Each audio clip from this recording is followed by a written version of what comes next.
Shown here are two similar but different types of 150 VA transformers offered by Square D Schneider Electric.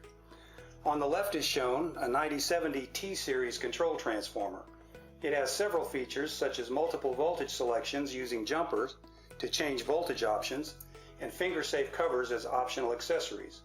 On the right is a potential transformer, or PT, otherwise known as a voltage transformer, or VT. It has only one voltage option, which is not configurable, and finger-safe covers like these come standard. I'll take them off so you can see the primary and secondary terminals. These are the primary terminals and these are the secondary terminals.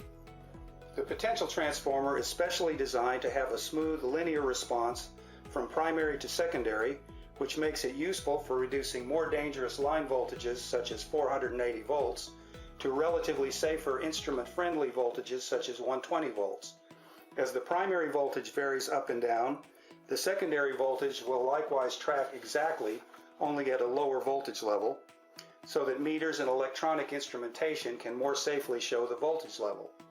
When used with current transformers, or CTs, potential or voltage transformers are useful for feeding instrumentation, displaying voltage, current, and power.